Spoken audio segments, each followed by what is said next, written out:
J'ai allumé la télé, j'ai tenu à peine 5 minutes. À peine le courant arrivé dans l'écran, voilà qu'il projetait dans mon salon une image du néant, du vide.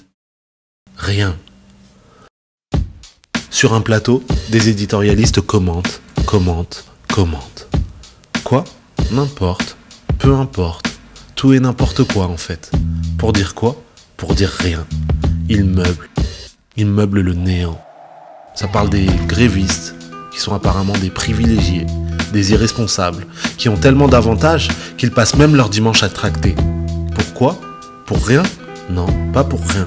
Pour l'hôpital où des patients sont désormais soignés dans les couloirs. Pour la solidarité, depuis qu'elle est en passe de devenir un film de science-fiction.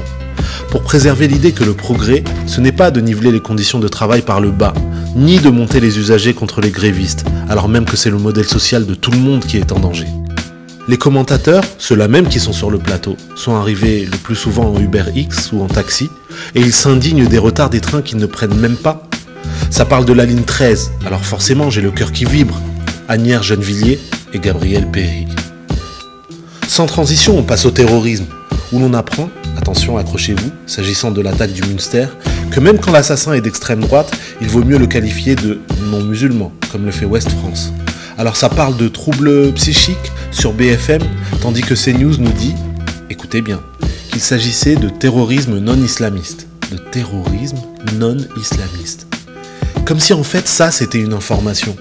Comme si en fait il y avait un lien normal entre le terrorisme et l'islam. Comme si en fait c'est pas pour rien qu'on stigmatisait les musulmans et qu'il y avait quelque chose profondément ancré dans leur religiosité ou dans leur foi qui les prédestinait à la violence politique. Puisqu'on en est arrivé là, il faut même plus parler de journalisme. Il faut parler de thérapie de groupe. Allez, je zappe. Je zappe et je tombe sur Manuel Valls sur LCI qui prophétise la nécessaire réforme de l'islam. Bah oui, parce qu'apparemment c'est un expert sur le sujet. Et puisque l'islam est au centre de sa vie, peut-être qu'en fait au bout d'un moment il devrait se convertir. Manuel Valls sur France 2 qui commente le but de Ronaldo. On lui a donné apparemment une carte blanche. Ou plutôt une carte blanco. Manuel Valls sur RTL qui explique la relation à avoir avec l'Arabie Saoudite. Alors même que c'est lui, Premier ministre, qui signait des contrats de vente d'armes pour aller assassiner des innocents et des civils. Manuel Valls ensuite sur Public Sénat pour disserter de la peinture en héritage. Et comme Beetlejuice, on peut le voir, il surgit à tout instant. Sauf qu'en fait, lui, il n'attend pas qu'on l'appelle 3 fois pour débarquer. Sauf en Essonne apparemment, où on a toujours du mal à le trouver.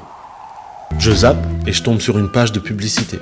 Et là, en vérité, c'est le seul moment de sincérité de cette séquence télévisée. Achetez notre lessive, confiez-nous vos données, mangez notre huile de palme, utilisez nos produits. Parce qu'en fait, nous le valons bien, votre argent. Par la fenêtre, un rayon de soleil m'appelle. C'est précaire, c'est vrai, mais c'est possible. Il existe une vie ailleurs que dans cette lucarne sur le néant. On y fait entrer des accusés, tout en confisquant leurs paroles. On y fait des compléments d'enquête, où les amours n'ont jamais d'heure de vérité. On n'est pas couché, c'est vrai, mais on ne se lève jamais vraiment non plus. Télématin et tous les soirs, c'est la même rengaine. On est sous stupéfiants. On voudrait que la vie soit plus belle. On a 28 minutes pour dire que les scènes de ménage entre experts, c'est dans l'air du temps, le temps qu'on n'a plus. Et lorsqu'il s'agit de causer une peine capitale, nos occupants télévisés ont un incroyable talent pour nous faire oublier que pour eux, en fait, le journalisme est désormais un voyage en terre inconnue. Alors j'éteins la télé. Et sitôt, le monde s'éveille.